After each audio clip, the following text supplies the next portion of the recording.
భర్త నాకు జన్మనివ్వకపోయినా నేను ఆయనకు పునర్జన్మనిచ్చాను. మీ పసుపు కుంకాలు కాపాడినందుకు కృతజ్ఞతగా నా తండ్రి పేరేమిటో చెప్తారా?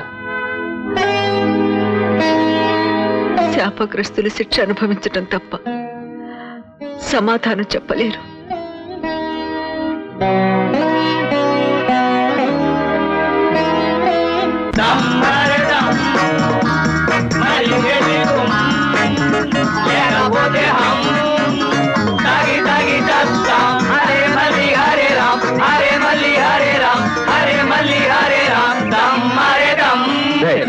ఆమంటారా మీకు అలా మళ్ళీ ఏంట్రా ఈ వేషాలు? మేమే కాదు, మీ తాత కూడా వేసాడు యాసం. ఏడి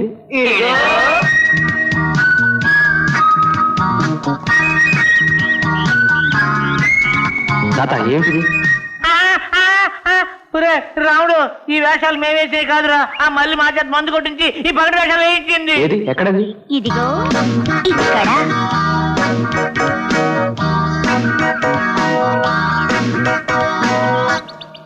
గురువా, నీ మనసు మార్చుకొని మళ్ళీ పెళ్లి చేసుకో గురువా, లేకపోతే మాతో పూటకొక వేషం ఏం చేస్తాం.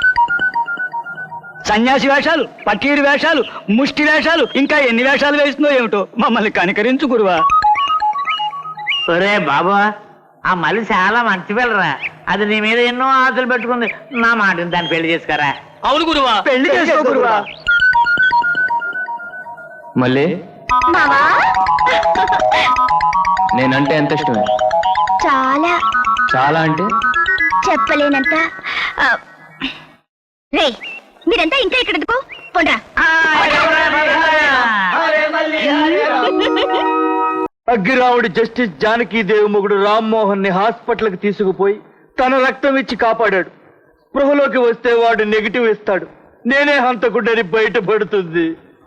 అటు చూస్తే అగ్గిరావుడి శ్మశానంలో పబ్లిక్ గా ఉరి శిక్ష వేసి చంపుతానంటున్నాడు. ఇటు చూస్తే జస్టిస్ జానకీదేవి ఫోటోలు చూసి ఐపీసీ 302 సెక్షన్ ప్రకారం ఉరి శిక్ష వేసి చంపుతుంది. అందుకని నేను అప్రూవర్ గా మారి జస్టిస్ కు లొంగిపోవాలనుకుంటున్నాను. అప్రూవర్ కదా? ఎవరి మీద చెప్తావు? నువ్వు చంపమంటే గొంతు పిసికి చంపానని చెబుతాను. పళ్ళు రాలకూడతాను, పిచ్చి వేద్దామని. నువ్వు తమ్ముడిని చంపి ₹1 కోటి సంపాదించావు. నేను నీ చావును అడ్డం పెట్టుకుని నా ప్రాణాలు కాపాడుకుంటాను. అన్నదమ్ముల మధ్య వెన్నుపోట్లు గన్నకంటే ప్రమాదమైనవరా. హాస్పిటల్లో రామ్మోహన్ గారు కళ్ళు తెరకుండా ఉపాయం నేను చెప్తాను. హంస,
కొరకు కోర్టు వాయిదా వేయడమైనది.